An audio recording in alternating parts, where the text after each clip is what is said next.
Yesterday we saw that Jesus the Messiah would be rejected by the religious leaders of his day. Jesus embarked on public ministry at the age of 30. After 3 years of travelling and teaching, one of Jesus' own disciples betrayed him, and the religious leaders had an opportunity to arrest Jesus. Because of the Roman occupation, the Jews did not have the authority to condemn anyone to death. Instead, they handed Jesus over to Pilate, the Roman governor. Let's read Mark chapter 15 to find out what happened next. Immediately in the morning, the chief priests with the elders and scribes and the whole council held a consultation, and bound Jesus and carried him away, and delivered him up to Pilate. Pilate asked him, "Are you the king of the Jews?" He answered, "So you say." The chief priests accused him of many things. Pilate again asked him, "Have you no answer? See how many things they testify against you." But Jesus made no further answer, so Pilate marveled. Now at the feast he used to release to them one prisoner, whom they asked of him. There was one called Barabbas, bound with those who had made insurrection, men who in the insurrection had committed murder. The multitude, crying aloud, began to ask him to do as he always did for them. Pilate answered them, saying, "Do you want me to release to you the king of the Jews?" For he perceived that for envy the chief priests had delivered him up. But the chief priests stirred up the multitude, that he should release Barabbas to them instead.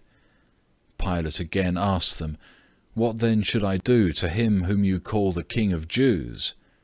They cried out again, "Crucify him!" Pilate said to them, "Why? What evil has he done?" But they cried out exceedingly, "Crucify him!"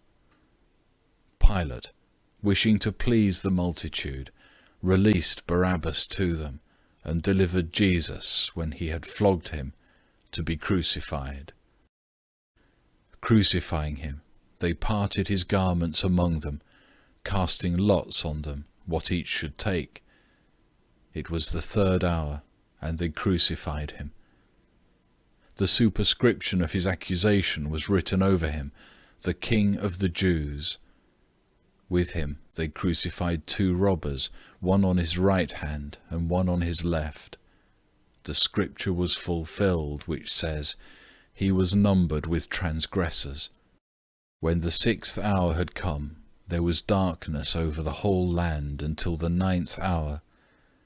At the 9th hour, Jesus cried with a loud voice, saying, "Eloi, Eloi, lama sabachthani," which is, being interpreted, my God, why have you forsaken me?" Jesus cried out with a loud voice and gave up the spirit.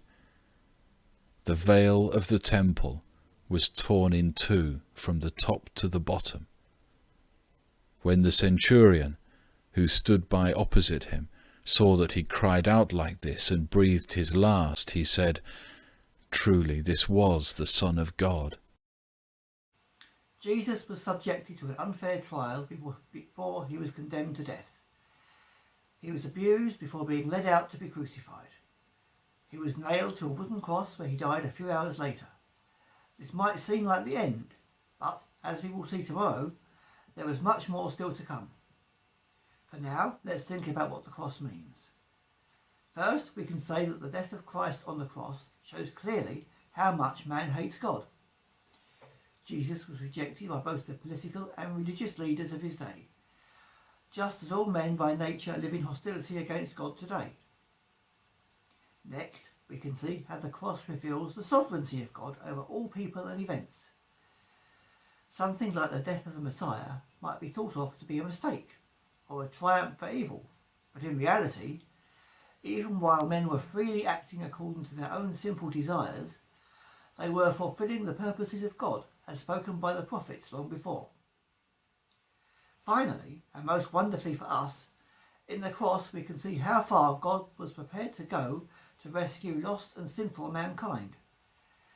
We rejected God and are fully deserving of punishment, Yet God sent his Son to become a man and to die the death we should have died, to pay the price for the sins we have committed.